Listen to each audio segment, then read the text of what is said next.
விஜய் அவர்கள் அவரே கனவுல கூட நினைச்சாரு நினைக்கலன்னு தெரியல. இன்னைக்கு அவர் கொடியை ஏற்றிருக்கிறார், இந்திய தேசிய கொடியை. தாயின் மணிக்கொடி சொல்லுது ஜெய் ஹிந்த். எந்த கட்சி வேறுபாடு இல்லை, சாதி மத வேறுபாடு இல்லை, ஒரு அழகான கருத்துக்களை நேர்மையாக பதிவு செய்திருக்கிறார். ஆனா அந்த கொடியேற்றும் விழாவிற்கு வந்த நடிகை த்ரிஷா அவங்கள பத்தி தான் பேசிட்டு இருக்கிறாங்க. ஒரு நாள் விடுமுறை, மறுபடி கோஷம், கொஞ்சம் மிட்டாய், விரியும் கொடியில் உதிரும் பூக்கள் நம் காதில் சூட. அதே நடக்குது. நேத்து பார்த்தா ஒரு பரவலான செய்தி பரவி இருக்கு. ஒரு தலித்து மாணவன் அடிச்சே கொண்டிருக்கிறாங்க. இதான் நிறைய பேர் தெரியாது. இந்தியாவுடைய அந்த தேசியக்குள்ள எத்தனை வர்ணம் இருக்கு சொல்லுங்க. அந்த 4 வர்ணம் என்னன்னா அந்த தம்ம சக்கரம். அந்த தம்ம சக்கரத்தை உருவாக்குனது யாரு தெரியுமில்ல? அம்மா அப்பா பக்கத்துல இருக்கிறாங்க. நீங்க கண்டுபிடிச்சாங்க இப்போ திரிஷாவுக்கு தான் ஒரு கையை காட்டுறாருன்னு என்ன இவங்க பேச்சுன்னு பாருங்க. மாநில தலைவரா இருக்கக்கூடிய நயினார் நாகேந்திரன் பிஜேபி வீட்டில் போய் அம்மாட்ட கேட்டால் தானே அப்பா யாருன்னு சொல்லுவாங்க. இது என்ன ஒரு முதல்வரே போய் தகப்பன் யாரை போய் அம்மாட்ட கேளு அப்படின்னா இது எவ்வளவு ஒரு மோசமான ஒரு சொல்லாடல். நீதி வேற பேசுறாப்புல இது ஒரு கோமாளி ஆட்சி அப்படின்ற மாதிரி அவர் பேசுறாரு. அவர் என்ன கோமாளித்தனம் பண்ணலையா? திட்டமிட்டு இந்த திமுக காரங்க ஒரு செய்தியை பரப்புறாங்க. என்ன பரப்புறாங்கன்னா இவங்க அப்பா எஸ்.ஏ. சந்திரசேகர் இல்ல, ஆமா கொஞ்ச நாள் அது நடுவுல ஒரு வதந்தி அவங்க அப்பா உண்மையிலே இன்னொருத்தர். இவ்வளவு கீழ்த்தரமான புத்தி இப்ப தெரிஞ்சு போச்சு. இப்ப எதுவும் தெரியுதா? கூட்டணி கன்ஃபார்ம் ஆயிருச்சு. போற போக்க போட்டா திருச்சியோட இடைத்தேர்தல் நிப்பாட்டி விட்டுருவாங்க அவருக்கு. எனக்கு என்னமோ அப்படிதான் டவுட்டா இருக்குது. அந்த அம்மா விரும்பலங்க இது மாதிரி பேசிட்டே இருந்தா. ஆனா நடவடிக்கை உறுதி, அதை எந்த மாற்று கருத்தும் இல்லை. பாவம் நயினார் நாகேந்திரன் தெரிஞ்சு பேசினாரா தெரியாம பேசினான்னு தெரியல.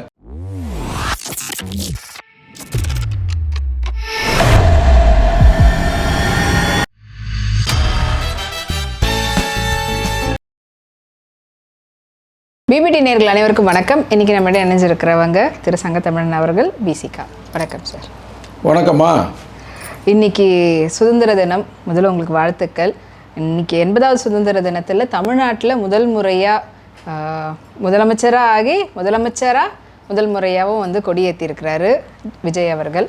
அது எப்படி பார்க்குறீங்க? அண்ட் முதலமைச்சராக அவர் கொடி ஏற்றினதுக்கப்புறமா நிறைய விஷயம் பேசியிருந்தார். அதை பற்றியெல்லாம் இப்போ சோஷியல் மீடியாவில் பரவலாக போகலை. ஆனால் அந்த கொடியேற்றும் விழாவிற்கு வந்த நடிகை த்ரிஷா அவங்கள பற்றி தான் பேசிகிட்டு இருக்கிறாங்க. ஸோ இதை பற்றி என்ன சொல்கிறீங்க? 80வது சுதந்திர தின நல்வாழ்த்துக்களை உங்கள் சேனல் மூலமாக அனைவருக்கும் தெரிவித்துக் கொள்கிறேன். இந்த 80வது ஆண்டை விஜய் அவர்கள் அவரே கனவுல கூட நினைச்சாரு நினைக்கலன்னு தெரியல. இன்னைக்கு அவர் கொடியை ஏற்றிருக்கிறார், இந்திய தேசிய கொடியை. அவருக்கு எனது வாழ்த்துக்களை தெரிவித்துக் கொள்கிறேன். ரொம்ப ஒரு மகிழ்ச்சியான தருணமாக நிச்சயமாக அவருக்கும் இருக்கும், அவர் குடும்பத்தை சார்ந்த அனைவருக்குமே நிச்சயமாக இருக்கும். அதில் மாற்று கருத்து இல்லை. பட் எங்களை பொறுத்த வரைக்கும் யாரோ ஒரு கவிஞன் சொல்லுவாப்புல, ஒரு நாள் விடுமுறை, மறுபடி கோஷம், கொஞ்சம் மிட்டாய், விரியும் கொடியில் உதிரும் பூக்கள் நம் காதில் சூட. அதே நடக்குது. 1000 விஜய் வரலாம், அதற்கு முன்னாடி கருணாநிதி வந்திருக்கலாம், அதுக்கு முன்னாடி எம்ஜிஆர் இருந்திருக்கலாம், அதற்கு முன்னாடி ஜெயலலிதா இருந்திருக்கலாம். இப்படி எத்தனையோ தலைவர்கள் இங்கே கொடி ஏற்றிருக்கலாம். ஆனால் எங்கள் வாழ்வும் வளமும் இன்னமும் அப்படியே தான் இருக்குது. அங்கேயும் மோடி கொடி ஏற்றிருக்கலாம், அதுக்கு முன்னாடி இந்திராந்தி அம்மா கொடி ஏற்றிருக்கலாம், அதுக்கு முன்னாடி ஜவஹர்லால் நேரு கூட கொடி ஏற்றிருக்கலாம். ஆனால் ஒன்றுமே நடக்கலை, எதுவும் நடக்கலை. நேற்று பார்த்தா ஒரு பரவலான செய்தி பரவி இருக்கு. ஒரு தலித்து மாணவன் அடிச்சே கொண்டிருக்கிறாங்க, அடிச்சே கொலை பண்ணியிருக்கிறாங்க. இப்போ 80 ஆண்டுகள் சுதந்திரம் வாங்கியாச்சுன்னு பெருமையாக பேசுகிறேன். வேங்க வயலில் என்ன ஒன்றுமே பண்ண முடியல. அதை குற்றவாளி என்னம்மா குற்றவாளின்னு சொல்கிறாங்க. இப்படி 1000 பிரச்சனைகள். நம்ம அதெல்லாம் வெளியில் சொல்ல முடியாது. அதை விட கொடுமையான செய்தி என்னவென்றால் காங்கிரஸ் கட்சியுடைய தலைவர் கார்கே அவர் ஒரு புத்திஸ்டுங்க. அவர் எப்பயே அவர் இந்து மதத்திலிருந்து மாறி, இந்து மதத்தில் இருந்தால் தானே அவர் தலித்து, இந்து மதத்தை விட்டு அவர் புத்திஸ்டாக மாறி பல ஆண்டுகளாகி விட்டது. பெரிய ஒரு அறிஞர், தமிழ்நாடு மட்டுமல்ல இந்தியா முழுக்க அறிந்த ஒரு பெரிய அறிஞர், உலகம் பூரா அறிந்த ஒரு அறிஞர், ஒரு பெரிய போராளி. அவர் ஒரு கோயிலுக்கு போயிருக்கிறாரு, இல்லை ஒரு இடத்துக்கு போயிருக்கிறாரு, கோயிலுக்கு கூட போல இடத்துக்கு போயிருக்கிறாரு. அதை தீட்டு கழிச்சிருக்கிறாங்க. சுதந்திரம் இந்தியாவில் வெக்கமாக இல்லை. இதில் நம்ம சுதந்திரம் கொண்டாடுறோம். அது நல்லா அவங்க சொன்ன மாதிரி ஏதோ ஒரு நாடகமாக தான் நடக்குது. சரி, அதெல்லாம் ஒரு மனசில் நம்ம வச்சுக்கிறோம். அதுக்கான தீர்வுகளை நோக்கி தான் நாங்கள் பயணிக்கிறோம். எங்கள் தலைவர் அதற்காக போராடி கொண்டிருக்கிறார். புரட்சியாளர் அம்பேத்கர் தான் நிறைய பேர் தெரியாது. இந்தியாவுடைய அந்த தேசியக்குள்ள எத்தனை வர்ணம் இருக்குது சொல்லுங்கள்? 4 வர்ணம். நீங்கள் ஒரு ஆள் விவரமாக படித்தாலும் சொல்லிட்டீங்க. யார்கிட்ட வேணாலும் கேளுங்க, 3 வர்ணம். 3 வர்ணம்னுவாங்க. நீங்களே டவுட்டாக தானே சொன்னீங்க ஆன்சரு. 3 வர்ணங்கள் தான் எல்லாரும் சொல்லுவாங்க. ஆனால் அதில் 4 வர்ணம் இருக்கிறது. அந்த 4 வர்ணம் என்னன்னா அந்த தம்ம சக்கரம். அந்த தம்ம சக்கரத்தை உருவாக்குனது யார் தெரியுமில்ல? நான் முதல்ல அந்த வரலாறு, கொடி வரலாறு சொல்கிறேன். ஏன்னா இன்றைக்கி வந்து சுதந்திர தின விழாவில் வெறும் நடிகர்களை பற்றி, நடிகையை பற்றி பேசுவதை விட அந்த வரலாறு தெரியணும். இந்தியாவுக்கு ஒரு தேசிய கொடியை உருவாக்க வேண்டும் என்று பெங்காலி வெங்கையா, அவர் தான் ஆந்திராக்கார், அவர் தான் உருவாக்குறாரு. அதை காந்தி அப்ரூவ் பண்ணுறாரு. பண்ணி முடித்த பிறகு அந்த கொடியில் சென்டரில் வந்து ஆரம்பத்தில் வந்து ராட்டனத்தை போடணும்னு காந்தி சொல்கிறாரு. சுஸ்திக்க போடணும்னு சவார்கர் சொல்கிறாரு அந்த காலத்தில். இல்லை அதில் சுஸ்தி போடணும், இல்லை திலகர்னு ஒருத்தர் இருக்கார் பார்த்தீங்களா, அவர் ஓம் போட சொல்கிறார். ஓம் அப்படின்னு போட சொல்கிறார். அப்போ புரட்சியாளர் அம்பேத்கர் ஒரு மனிதன் நான் தனி, அதுக்கு பூரா ஆதரவு நிறையா பேர். ஆனால் இவர் ஒற்றை ஆளாக இருந்தவர் என்ன சொல்லியிருக்கிறாருன்னா, அதில் வந்து தம்ம சக்கரத்தை தான் போடணும், அதாவது அசோக சக்கரத்தை தான் போடணும். அசோகன் தான் இந்த பூமியில் வந்து எந்த வகையான வேறுபாடு இல்லாமல், சாதி மத வேறுபாடு இல்லாமல் ஒரு அறம் சார்ந்த அரசியலை செய்தார், நீதியை செய்தார், புத்தனுடைய கோட்பாடுகளை உள்வாங்கி. அதனால் அதைத்தான் போடணும்னு அவர் சொன்னது பிறகு எல்லாரும் ஏற்றுக்கொள்கிறார்கள். அப்போ அப்படிப்பட்ட ஒரு அந்த கொடியில் அந்த நீல கலரில் அதில் இருக்குது உழைக்கும் மக்களின் ஒரு அடையாளமாக, நேர்மையின் அடையாளமாக, உண்மையின் அடையாளமாக, ஒழுக்கத்தின் அடையாளமாக அந்த கொடியை வந்து இன்னைக்கு வந்து ஏற்றிருக்கிறார் விஜய் அவர்கள். நம்ம பாராட்டுவோம். அவர் ஏற்றிட்டு நல்லா பேசினார். யாரும் எதிர்பார்க்காத அளவுக்கு பேசினார். சாதி மதங்களற்ற ஒரு சமுதாயத்தை படைக்க வேண்டும். இந்த நாட்டிற்காக பல பேர் உயிரை கொடுத்துருப்பாங்க. நேரடியாக சில பேர் தெரியும், தெரியாத சில பேர் இருப்பாங்க. அவங்களுக்கெல்லாம் எனது வாழ்த்துக்கள். அதே மாதிரி போன ஆட்சியில் இந்திரா அந்த அம்மா யார், ஜெயலலிதா அம்மா, அவங்க கொண்டாந்த அம்மா திட்டம், அதே மாதிரி போன ஆட்சியாளர் கொண்டு வந்த அந்த காலை உணவு திட்டம் எல்லாத்தையும் நான் வந்து சிறப்பாக செயல்படுகிறேன்னு, எந்த கட்சி வேறுபாடு இல்லை, சாதி மத வேறுபாடு இல்லை, ஒரு அழகான கருத்துக்களை நேர்மையாக பதிவு செய்திருக்கிறார். நம்ம பாராட்டுவோம். நமக்கு சுதந்திரம் கிடைக்கல, அது வேறு பிரச்சனை, அது நம்ம போராடுவோம். ஆனால் அவரை பொறுத்த வரைக்கும் இன்றைக்கி வந்து ஒரு நடிகராக இருந்து இன்றைக்கி ஒரு முதலமைச்சராகி இன்றைக்கி வந்து அந்த கொடியேற்றிருக்கிறார். ஒரு சிறப்பானது அவர் வாழ்க்கை வரலாற்றிலே. ஆனால் நீங்கள் இந்த பத்திரிகையாளர்கள், இந்த யூடியூப்பு, சோசியல் மீடியா, அதேமாதிரி பெரிய பெரிய டிவிகள், ஏன் தமிழ்நாட்டு டிவி மட்டும் இல்லை, இந்தியா லெவலில் இருக்கிற டிவிகள் எப்படி புத்தின்னு பாருங்கள். திரிஷா இங்கே வந்தாங்க, அவங்க வந்து கையசைத்தார்கள், அவர் கையசைத்தார், இதே தான் திருப்பி திருப்பி போடுறாங்க. அவங்க ஒரு தோழின்னு வச்சுக்கிறோம் கரெக்டாக. இப்போ அவங்க இவருக்கு அவங்க மனைவி ஒன்றும் பிரச்சனை இல்லை, அவங்க தான் இப்போ டைவர்ஸை வந்து வாபஸ் வாங்கிட்டு வந்துட்டாங்களே. ஆனால் எங்களை மாதிரி ஆட்கள்லாம் எதிர்பார்த்தோம், ஒருவேளை வந்து அவங்க மனைவியை கூட இன்னைக்கு அழைத்து கூட்டிட்டு வருவாங்களோ அப்படி இல்லை, அவங்க மனைவி வரவில்லை என்றால் கூட அந்த பையன் வருவானோ, அந்த பொண்ணு வருவானோ அப்படின்னு நம்ம தனிப்பட்ட முறை, தனிப்பட்ட கருத்து, நீ இதை அரசியலாக்க வேண்டாம், ரைட்டாக நம்ம எதிர்பார்த்தோம். ஆனால் இப்போ அவங்க வந்திருக்கிறாங்க. யார், அவங்களுடைய தோழின்னே பேசுவோம். தோழி இருக்கக்கூடாதா? அப்போ ஆண்கள் ஒருத்தனுக்கு வந்து ஒரு தோழி இருக்கக்கூடாது, பெண் தோழி இருக்கக்கூடாது, இல்லை பெண்ணுக்கு வந்து ஒரு ஆண் இருக்கக்கூடாதா? ஜனநாயகத்தில் அதை நம்ம தவறாகவே நம்ம பேசலை, ரைட், வந்திருக்கிறாங்க. ஆனால் இப்போ அதைத்தான் அவங்க அப்பா வந்து அவருக்கு வந்து கை கொடுக்கலை. பார்த்தீங்களா, அதெல்லாம் போட்டுக்கிருக்கிறாங்க. இந்த அம்மா வந்து விஜயோடைய அம்மாட்ட வந்து வணக்கம் சொன்னாங்க, அவங்க வணக்கம் சொன்னாங்க. இது மாதிரி இதைத்தான் பெரிய பெரிய செய்தியாக்கி இன்னைக்கு பெருசாக போட்டு கொண்டு இருக்கிறார்கள். இது அவ்வளவு சரியல்ல, சரிங்களா? பட் இது ஒரு பக்கம் இருக்கட்டும்.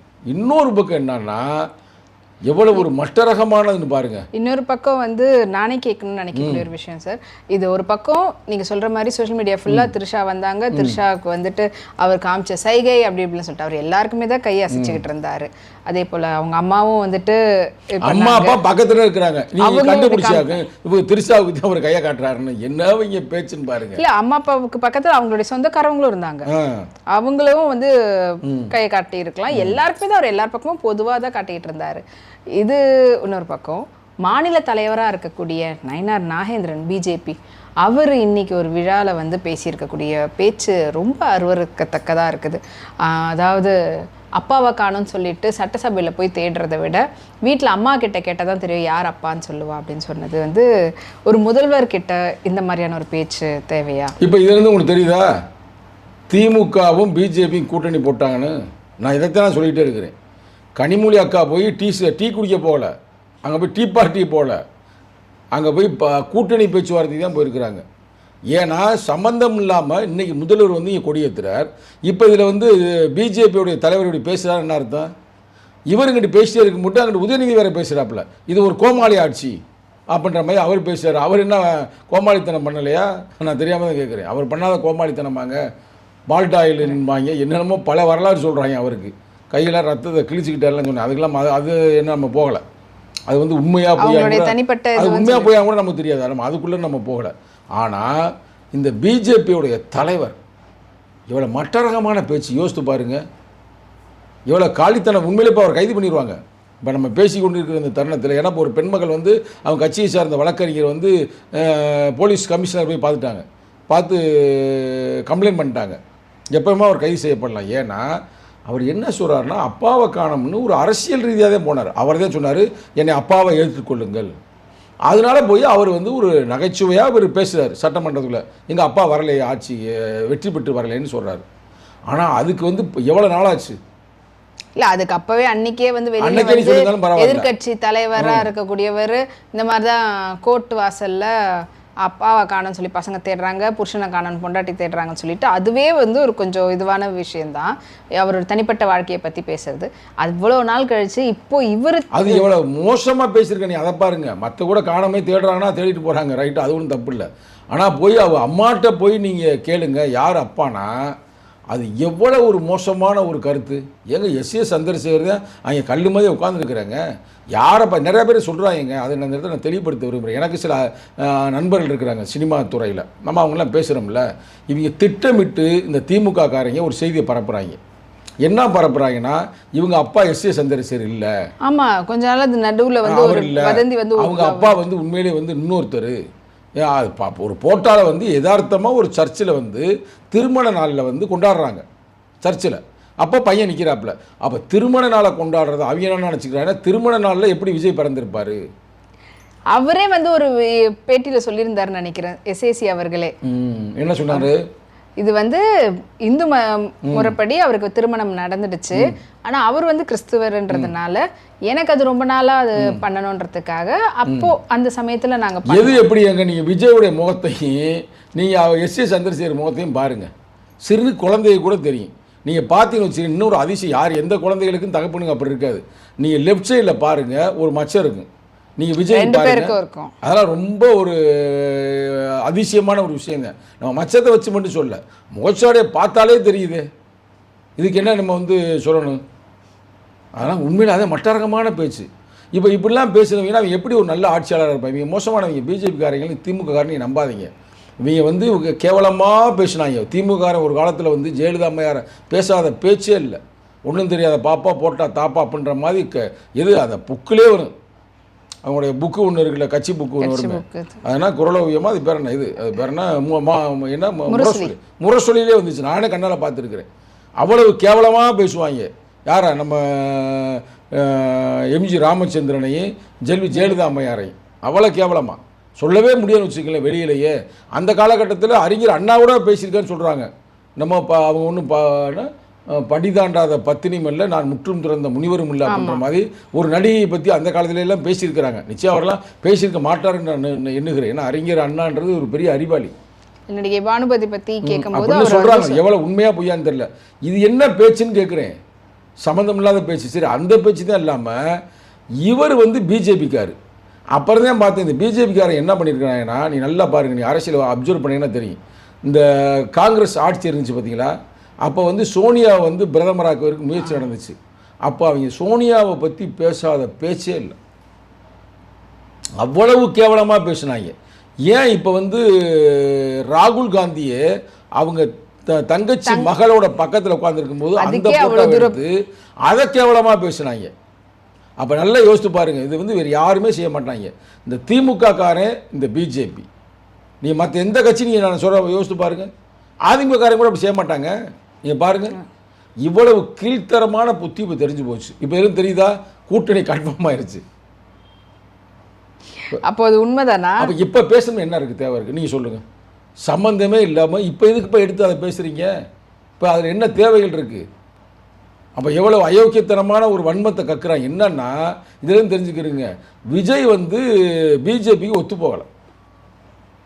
அப்போ மேலேருந்து இன்ஸ்ட்ரக்ஷன் வந்துருச்சு, விஜய் அடித்து விளையாடுங்க, விஜயை வந்து எதிர்ப்பை காட்டுங்க, நம்ம விஜய்க்கு நெருக்கடியை கொடுப்போம், நம்ம வந்து திமுக கூட்டணியோட சேர்ந்து இவங்களுக்கு நெருக்கடியை கொடுத்து நம்ம பிரச்சனை பண்ணுவோம் அப்படின்ற மாதிரி எனக்கு கிடைச்ச செய்தி, கன்ஃபார்மான செய்தி. நமக்கு சோர்ஸ் இருக்குல்ல. இப்போ என்னென்னா திமுக, அதிமுக, பிஜேபி இது 3 ஒன்று சேர்ந்தாச்சு. ஏன்னா விஜய் வந்து எதிர்க்க முடியல. ஏன்னா இப்போ விஜயின் பக்கம் வந்து காங்கிரஸ் போயிடுச்சு, விடுதலை சிறுத்தைகள் போயிடுச்சு, அதுவே கம்யூனிஸ்ட் இருக்குது, அதுமாதிரி இஸ்லாமியர் அமைப்பு இருக்குது. அப்போ வர்ற எலெக்ஷனில் பார்த்தா மேயர் எலெக்ஷனில் உள்ளாட்சி தேர்தலில் எல்லாமே ஜெயிப்பாங்க. அது கூட அவங்களுக்கு பிரச்சனை இல்லை, அவங்களுக்கு எம்பி தொகுதியில் அவங்க ஜெயிக்கக்கூடாது. அப்போ எம்பி நமக்கு போயிடுச்சு 40. இப்போ வந்து மறுசீரமைப்பில் கூட வரலாம், எல்லாம் போயிடும், நமக்கு சிக்கலாகி போயிருங்க. ஆனால் நம்ம ஒன்று சேருவோன்றாங்க. ஆனால் ஒன்று சேர்ந்தால் ரொம்ப மகிழ்ச்சி, ஒன்றுமே வராமல் போயிடுவாங்க. எப்படின்னா உண்மையான திமுக தொண்டரை ஏற்றுக்கொள்ள மாட்டாங்கல்ல பிஜேபியை. இப்போ எப்படி உண்மையான ஏடிஎம்காரை ஏற்றுக்கிறே இல்லை பிஜேபி, அதனால் தோற்று போனாங்க. படுதோல்வி என்ன காரணம் அப்பயே சொன்னேன். எடப்பாடி தனியாக நின்றா கூட ஜெயிப்பார், ஆனால் என்னைக்கு பிஜேபியோடு சேர்ந்தாரோ பெரிய வீழ்ச்சியை சந்திப்பார்னு சொன்னால் அதே மாதிரி நடந்துச்சு. நான் முன்னாடி பழைய பேட்டி நீ எடுத்து பாருங்க, நான் அதே கருத்து சொல்லியிருப்பேன். எடப்பாடி தனியாக நின்றால் வெற்றி உறுதி. வெற்றினா ஓரளவுக்கு டஃப் கொடுக்குற மாதிரி, அதனால் ஆட்சியை பிடிக்க முடியாது. நான் இப்போ இதே வாசகம் சொன்னேன். ஆனால் என்னைக்கு பிஜேபியோடு சேர்ந்து கூட்டணி வச்சாரோ சோழி முடிஞ்சு போச்சு அப்படின்னு சொன்னேன். ஆனால் பிஜேபியோட போக போகிறார் விஜய், போக போகிறார் விஜய்னு சொன்னாங்கல்ல, போகாமல் நின்றாரு பாருங்க, அதே அவருக்கு வெற்றி. போக போறாருன்ற தாண்டி இவர் வந்து பிஜேபியோடைய ஏ டீம் சி டீம்லாம் சொன்னாங்க. அது மட்டும் இல்லாமல் இல்லைன்னா ஏடிஎம்கேயோட சேர போகிறான்னு சொன்னாங்க, அதுவும் நடக்கலை. அப்போ இதெல்லாம் வச்சு பார்க்கப்படும் பொழுது மக்கள் வந்து இன்னைக்கு வந்து பிஜேபி ஏற்றுக்கொள்ளவில்லை. மக்கள் வந்து பிஜேபி ஏற்றுக்கொள்ளாதனால் பிஜேபியோடு யார் சேர்ந்தாலும் தோற்று போயிடுவாங்க. இன்னைக்கு திமுகவுக்கு ஒரு பெரிய எதிர்ப்பாளர் இருக்குது. அப்போ இதனால் நடக்கட்டும், நல்லது தான், ஒன்றும் பிரச்சனை இல்லை. ஆனால் நான் வந்து கடுமையான எனது கண்டனத்தை அவருக்கு பதிவு பண்ணுறேன். அமைச்சர்களும் வந்துட்டு, அதாவது உங்களுடைய கட்சியை சேர்ந்த வன்னியரசு அவர்கள், அவரும் வந்து பார்த்தீங்கன்னா கண்டனம் தெரிவிச்சிருக்கிறாரு. அதுக்கப்புறம் வேளாண் துறை அமைச்சர் எல்லாருமே, இப்போ பெண்கள் எல்லாருமே எதிர்ப்பு தெரிவிப்பாங்கல்ல. இது என்ன ஒரு முதல்வரையே போய் வந்து தகப்பன் யாரை போய் உங்கள் அம்மாட்ட கேளு அப்படின்னா இது எவ்வளோ ஒரு மோசமான ஒரு சொல்லாடல். அதுக்கு பதிலுக்கு ஏன் அவர் முன்னாள் முதலமைச்சரை வந்துட்டு உங்க அப்பாவை காணும், அவர் வந்து ஒரு நக்கல் நையாண்டியோட பேசினாரு, அது பரவாயில்லையா அப்படின்ற மாதிரி. அதில் ஒன்றும் வந்து உங்களுக்கு வந்து கெட்ட ஒரு புத்தி இல்லைங்க. அப்பாவை காணும்ன்றது என்ன அர்த்தம்னா தோத்து போயிட்டான்ற சொல்ல வர்றாரு. சட்டசபைக்குள்ள வர முடியும், அவ்வளோதான அர்த்தம். அதில் அதில் ஒன்றும் ஒரு வேறு கொச்சையான அர்த்தம் இருக்குது. நான் உங்கள்கிட்ட கேட்குறேன். ஆனால் இவர் பேசுகிறது ரொம்ப தப்பான கருத்து இல்லை. உங்கள் அம்மாட்ட போய் கேளு உங்கள் அப்பாவை யாருன்னு கேட்டால் இது வந்து உண்மையிலே ஏற்றுக்கொள்ள முடியாத ஒரு, எப்படி தான் இப்படிலாம் பேசுகிறாங்கன்னு எனக்கு ஒன்றுமே புரியலை. இது வந்து ரொம்ப அதான் பாருங்கள், இந்த சமுதாயம் எப்படின்னு பாருங்கள். அவங்க ஒரு திரிசா இங்கே வந்திருக்கிறாங்கன்னா அதே பேசுகிறாங்க. எனக்கு என்னமோ இந்த திரிசாவை பேசி பேசி அந்த அம்மாவை தலைவி ஆக்கிடுவாங்கன்னு நினைக்கிறேன். எனக்கு அப்படி தான் டவுட்டாக இருக்குது. ஏன்னா மதுரையில் வந்து என்னாச்சு, அந்த பிரச்சனை வரவுமே அந்த எதிர்கட்சி ஆள் வந்து எதிர்கட்சின்ற ஏடிஎம்கே சார்ந்த அமைச்சர் செல்லூர் ராஜா அவர் ஏதோ குண்டக்க பேசி அது வால் போஸ்டராக அடிச்சு விட்டு, எனக்கு தெரியும் திரிசாவுடைய ரசிகர் மன்றம் இருக்கா என்னன்னு எனக்கு தெரியாது. ஆனால் இப்போ ரசிகர் மன்றம் இருக்கமுடா அப்படின்ற மாதிரி வால் போஸ்ட் விட்டுறேன். அப்போ அவங்க என்னன்னு தெரியல, அது அதையும் யோசிக்கணும் இல்லைங்க. அவங்க என்னன்னு தெரியல. அப்போ இது மாதிரி இருந்தால் இவங்களே சும்மா இருக்கிற சங்க ஊதிக்கு எடுத்த ஆண்டி அப்படின்ற மாதிரி இவங்களே அரசியல் இறக்கி விட்ருவாங்க. அவருக்கு போகிற போக்க போட்டால் திருச்சியோட இடைத்தேர்தல் நிப்பாட்டி விட்ருவாங்க அவருக்கு. எனக்கு என்னமோ அப்படி தான் டவுட்டாக இருக்குது. அந்த அம்மா விரும்பலைங்க இது மாதிரி பேசிகிட்டே இருந்தா. இப்போ நீங்கள் பாருங்களேன், தமிழ்நாட்டில் வந்து காட்டின பற்றி நம்ம பெருசாக எடுக்கலை. நீங்கள் நேஷனல் லெவலில் இந்த அம்மா வந்து இன்றைக்கி ஒரு பேசும் பொருளாக இருக்கிறது. அப்போ யோசித்து பாருங்கள், அந்த அம்மா ஒன்றும் அரசியலில் வர்றோம்னு சொல்லலை. ஒரு காலத்தில் ஒரு நகைச்சுவையாக சொல்லிச்சு, நான் முதல்வராக போகிறேன் பாருங்கள் அப்படின்னு. நம்ம அது நகைச்சுவையாக தான் நம்ம எதிர்கொண்டோம். ஆனால் இன்றைக்கி வந்து அந்த அம்மாவுடைய நண்பர்கள் கூட வச்சுக்கிடுவோம், ஏன்னா ஒன்றா நடிச்சிருக்காங்க படத்தில். இப்போ இன்றைக்கி அவர் வந்து முதல்வர் ஆகிட்டார், ரைட்டா? அப்போ அடுத்து இந்த அம்மா வரப்போதா அப்படின்ற மாதிரி மனநிலை அவங்க பேசி பேசி அந்த அம்மாவை வந்து அடுத்த அரசியல் இழுத்து விட்டுருவாங்க அவருக்கு. ஆனால் நான் இந்த நேரத்தில் சொல்வது என்னவென்றால், அவங்க வந்து ஒரு நடிகை, அரசியலுக்கு வரலை, அவங்க ஒரு நட்பாக கூட இருக்கலாம், ரைட்? ஆனால் அதை வந்து கொச்சைப்படுத்தி பேசுவது நாகரிகம் அல்ல. ஆனால் அந்த நேரத்தில் அதை கூட பேசாத அந்த எதிர்க்கட்சியுடைய பிஜேபியுடைய தலைவர் யாரை பேசுகிறாரு? விஜயை பேசுகிறாரு, விஜய் அம்மாவை பேசுகிறாரு, அவங்க குடும்பத்தையே பேசுகிறாருல. இது வந்து நம்ம ஏற்றுக்கொள்ள முடியாது. இது வந்து மிகவும் கடுமையான கண்டனம் மட்டுமல்ல, காரி துப்பக்கூடிய ஒரு செயல். ஆனால் விஜய் அவர்களை பற்றி முதலமைச்சர் பற்றி எது பேசினாலும் உடனடியாக நடவடிக்கை எடுக்கிறாங்க, மற்றதுக்கெலாம் எடுக்க மாட்டாங்க. அப்படின்றதுக்கு ஏற்ற மாதிரியே தானே இப்போ உடனே கேஸ் ஃபைல் ஆகிருக்குது. அடுத்த கட்டமாக அவர் வந்து அரெஸ்ட் பண்ணுறதுக்கான வாய்ப்புகள் அதிகமாகவே இருக்குதுன்றதும் தெரியும். சரி, எதில் வந்து நடக்காமல் இருந்தார் சொல்லுங்கள். நீங்களும் போகிற போக்கில் நீங்கள் சொல்லக்கூடாது. இப்போ இல்ல மற்றவங்களை பற்றி பேசும்போது பெண்களை பற்றி பேசினா நடவடிக்கை எடுக்கிறாரு. நான் இப்போ பார்த்த வரைக்கும் நான் அப்சர்வ் பண்ணுறேன்ல, பெண்களை பற்றி யார் இழிவாக பேசினாலும் இப்போ இந்த திருச்சி சிவாவா சூர்யா எடுத்தாங்க. அதே மாதிரி ஒரு ஆள் இருப்பார், நம்ம நண்பர் தான், அவர் பேர்னா முக்தார். அவங்க ஒரு பெண்ணை வந்து ரொம்ப கேவலமாக பேசினாங்க, தூக்கி உள்ளே போட்டாங்க. அதுமாதிரி இன்னொருத்தரும் பெண்ணை பற்றியும் பேசினார், அதையும் தூக்கி உள்ளே போட்டாங்க. பெண்களை பற்றி பேசினால் அது அரசு நல்ல நடவடிக்கை எடுக்கிறது. ஆகையால் இவர் கூட வந்து தான் தாயை பேசினார் என்பதை விட அவங்க தாயும் ஒரு பெண்ணு தானே, ஆனால் நடவடிக்கை உறுதி, அதை எந்த மாற்று கருத்தும் இல்லை. பாவம் நயனா நாயந்தர் தெரிஞ்சு பேசினாரா தெரியாமல் பேசினான்னு தெரியல. ஒருவேளை மன்னிப்பு கேட்டார்னா விட்டுருவாங்க, ஏன்னா சவார்கரோடைய ஃபேமிலி தானே அவர், சவார்கரோட பரம்பரையில் தானே வந்திருக்குது. ஆனால் அவர் கூட நாளைக்கு மன்னிப்பு கேட்டலாம், நான் தெரியாமல் ஏதோ வேறு அர்த்தத்தில் சொல்லிட்டுங்க, என்னை மன்னித்து கொள்ளுங்கன்னு சொன்னால் அப்புறம் விட்டுருவார் விஜய், அது பெருசாக எடுக்க மாட்டார். ஓகே, இப்போ மன்னிப்பு கேட்கறதுக்கான வாய்ப்புகள் அதிகம் இருக்குது, வாய்ப்பு அதிகமாக இருக்குது. ஏன்னா அவருடைய ஃபேமிலி இல்லை, சவார்கர் வந்து மன்னிப்பு கேட்டது வரலாறு இருக்குங்க. சவார்கர் மட்டும் இல்லைங்க, ஐயா வாஜ்பாய் அவர்களே, நம்ம தப்பாக சொல்லக்கூடாது, ஐயா நம்ம மதிக்கக்கூடிய ஒரு பெரியவர், அதாவது கெட்ட கட்சியில் ஒரு நல்ல தலைவர். அவரு கூட என்ன பண்ணியிருக்கிறாரு, சுதந்திரத்துக்கு போராடி இருக்காரு, ஆனால் மன்னிப்பு கேட்டுட்டு தான் அவர் வந்திருக்கிறாரு அப்படின்னு அந்த காலத்திலே சொல்லுவாங்க. ஆனால் அதே காலகட்டத்தில் நல்லக்கண் ஐயாவுக்கும் அவருக்கும் ஒரே வயது தான். அவரும் டிசம்பர் 25, இவரும் டிசம்பர் 25 பிறந்த நாளுங்க. மன்னிக்கன் டிசம்பர் 26, இவருக்கும் டிசம்பர் 26, 2 பேருக்கும் ஒரே நாளில் பிறந்த நாள் வரும் பாருங்களேன். ஆனால் அவரும் சுதந்திர போராட்ட வீரர், இவரும் சுதந்திர போராட்ட வீரர். இவர் சுதந்திர போராட்ட வீரராக இருந்து எங்கனையும் மன்னிப்பு கேட்கல, சிறைச்சாலையில் கடந்தார் நல்லக்கண் ஐயா.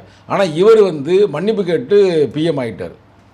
இந்த உலகம் அப்படிப்பட்ட உலகம், சரிங்களா? அந்த பரம்பரையில் வந்து நிச்சயமாக அண்ணன் நயனா நாகேந்திரன் அவர்களும் நிச்சயமாக மன்னிப்பு கேட்டு, நான் வந்து ஒரு பிஜேபிக்காரன், நான் ஒரு ஆர்எஸ்எஸ்காரன், அவர் ஆர்எஸ்எஸ் இல்லை பாவம், அவர் பிஜேபி தான், அதிமுகக்காரர் இருந்தால் நான் ஆர்எஸ்எஸ்ல பணியாற்றி கொண்டிருக்கிறேன் அப்படின்றத இந்த உலகத்துக்கு அவர் பிரகடனப்படுத்துவார். இருந்தாலும் நீங்கள் பேசுனது தப்பண்ணே, நீங்கள் ஒரு தமிழனாக இருந்துக்கிட்டு இப்படி ஒரு இழிவான சொல்ல அவர் எதுவும் தெரியாமல் தான் பேசுன மாதிரி தெரியுது. இல்லை அவர் என்ன அர்த்தத்தில் முதல்ல அந்த டாபிக் எடுத்தாருன்னே தெரியும், சம்மந்தம் இல்லாமல் ஏதோ அவர் கட்சியில் மீட்டிங் எதோ நடத்துகிறாங்க உள்ளரங்கத்தில், அதில் வந்து பேசியிருக்காரு. அவர் வந்து பார்த்து பேசணுமே தெரியல, ஏதோ ஒரு ஃப்ளோவில் பேசுகிறார் நினைக்கிறேன். ஆனால் அது தப்பு, மாபெரும் தவறு. எவ்வளோ பெரிய தவறுங்க, சாதாரண விஷயமாங்க அது.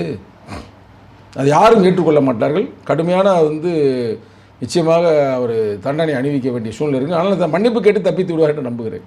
சுதந்திர விழாவை பற்றி நிறைய விஷயம் வந்து பேசுனீங்க சார், நன்றி. நன்றி, வணக்கம்.